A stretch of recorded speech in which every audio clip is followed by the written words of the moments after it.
ಆತ್ಮೀಯ ಕೇಳುಗರಿಗೆ ನಮಸ್ಕಾರ. ಇವತ್ತು ಒಂದು ಸುಂದರವಾದ ಕಥೆಯನ್ನು ಹೇಳ್ತೀನಿ. ಬಹಳ ಹಿಂದೆ ಅಲೆಕ್ಸಾಂಡ್ರಿಯಾದಲ್ಲಿ ಒಂದು ದೊಡ್ಡ ಗ್ರಂಥಾಲಯಕ್ಕೆ ಬೆಂಕಿ ಬಿದ್ದು ಅಲ್ಲಿದ್ದ ಎಲ್ಲ ಪುಸ್ತಕಗಳು ಸುಟ್ಟು ಭಸ್ಮವಾಯಿತು. ಆದರೆ ಕೇವಲ ಒಂದು ಪುಸ್ತಕ ಮಾತ್ರ ಅಗ್ನಿಯ ಅವಾಂತರಕ್ಕೆ ಸಿಲುಕದೆ ಬಚಾವಾಗಿ ಉಳಿದುಕೊಂಡಿತ್ತಂತೆ. ಅದು ಅಷ್ಟೇನು ಅಮೂಲ್ಯವಾದದ್ದಲ್ಲ ಅಂದುಕೊಂಡು ಅದನ್ನು ಹಾಗೆಯೇ ಕಾದಿಟ್ಟಿದ್ರಂತೆ. ವಯಸ್ಸಾದ ಒಬ್ಬ ಬಡ ವ್ಯಕ್ತಿ ಆ ಪುಸ್ತಕವನ್ನು ಹಲವು ತಾಮ್ರದ ನಾಣ್ಯಗಳನ್ನು ಕೊಟ್ಟು ತಂದಿಟ್ಕೊಂಡ. ತನಗೆ ಸಮಯ ಸಿಕ್ಕಾಗೆಲ್ಲ ಸ್ವಲ್ಪವೇ ಪುಸ್ತಕವನ್ನು ಓದ್ತಾ ಇದ್ದ. ಆ ಪುಸ್ತಕದಲ್ಲಿ ಒಂದು ಆಸಕ್ತಿಯುತವಾದ ವಿಷಯ ಇತ್ತು. ಒಂದು ಆಣೆಕಲ್ಲಿನ ವಿಶೇಷತೆ ಕುರಿತು ವಿವರಣೆ ಇತ್ತು. ಆ ಕಲ್ಲಿನ ಹೆಸರೇ ಸ್ಪರ್ಶಕಲ್ಲು. ಸಾಮಾನ್ಯವಾದ ಕಲ್ಲಲ್ಲ ಅದು. ಆ ಕಲ್ಲನ್ನು ಯಾವುದೇ ಲೋಹದ ವಸ್ತುವಿಗೆ ಮುಟ್ಟಿಸಿದ್ರೆ ಆ ಲೋಹದ ವಸ್ತು ಚಿನ್ನವಾಗಿ ಮಾರ್ಪಟ್ಟಾಯಿತು. ಅಂಥ ಶಕ್ತಿ ಆ ಸ್ಪರ್ಶ ಕಲ್ಲಿನಲ್ಲಿತ್ತು.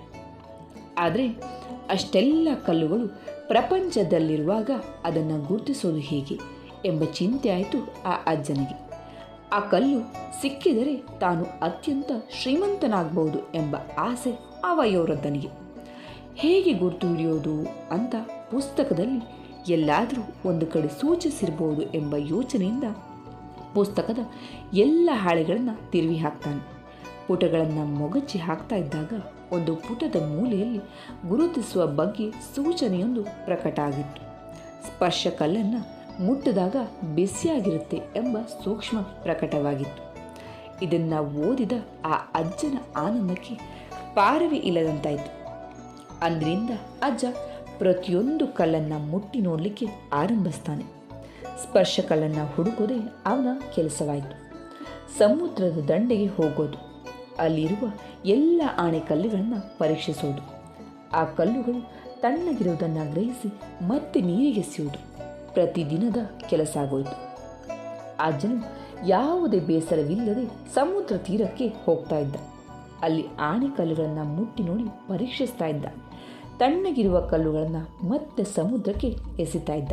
ಇದು ಅವನ ದೈನಂದಿನ ಕರ್ತವ್ಯನೇ ಆಗ್ಬಿಟ್ಟು.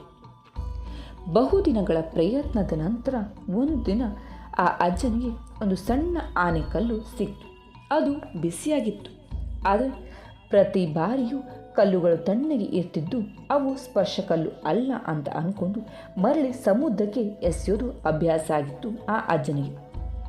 ಈ ಚಿಕ್ಕ ಕಲ್ಲು ಬಿಸಿಯಾಗಿದ್ದುದರ ಅನುಭವವಾಗದೆ ಸ್ಪರ್ಶ ಕಲ್ಲಾಗಿದ್ದರೂ ಸಾಮಾನ್ಯ ಕಲ್ಲಂತ ಭಾವಿಸಿ ಅಜ್ಜ ಅದನ್ನು ಕೂಡ ಮರಳಿ ಸಮುದ್ರಕ್ಕೆ ಎಸೆಬಿಟ್ಟಿದ್ದ.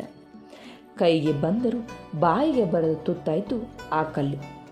ಆತ್ಮೀಯರೇ, ಈ ಕತೆ ಹೇಳಲಿಕ್ಕೆ ಕಾರಣ ಕೂಡ ಇಷ್ಟೇ. ಜೀವನದಲ್ಲಿ ಎಲ್ಲವನ್ನ ಬಿಟ್ಟು ಹಾಕುವ ಗುಣದಿಂದಾಗಿ ಕೈಗೆ ಸಿಕ್ಕ ಅಗತ್ಯವಾದುದು ಸಿಕ್ಕಿದಾಗಲೂ ಅವುಗಳತ್ತ ಗಮನ ಕೊಡದೆ ಮತ್ತೆ ಹುಡುಕ್ತಾನೆ ಇರ್ತೀವಿ. ಸಿಕ್ಕದನ್ನು ಕಳೆದುಕೊಂಡಿರ್ತೀವಿ. ಜೀವನವನ್ನು ಜಾಣ್ಮೆ ಹಾಗೂ ತಿಳುವಳಿಕೆಯಿಂದ ಎಚ್ಚರಿಕೆಯಿಂದ ನಡೆಸಬೇಕು. ಕಳೆದು ಹೋದ ವಸ್ತು ಸಿಕ್ಕಿದ್ರೂ ಕಳೆದು ಹೋದ ಸಮಯ ಅವಕಾಶವಾಗಲಿ ಮತ್ತೆ ಮರಳಿ ಸಿಗೋದಿಲ್ಲ. ಬಹುಶಃ ಈ ಕತೆ ನಿಮಗೆ ಅರ್ಥ ಆಗಿರುತ್ತೆ, ಹಾಗೆ ಮೆಚ್ಚುಗೆ ಕೂಡ ಆಗುತ್ತೆ ಅಂತ ಭಾವಿಸ್ತೀನಿ ನನ್ನ ಕಥೆಯನ್ನು ಮುಗಿಸ್ತೀನಿ. ಕೇಳಿದ್ದಕ್ಕೆ ಧನ್ಯವಾದ.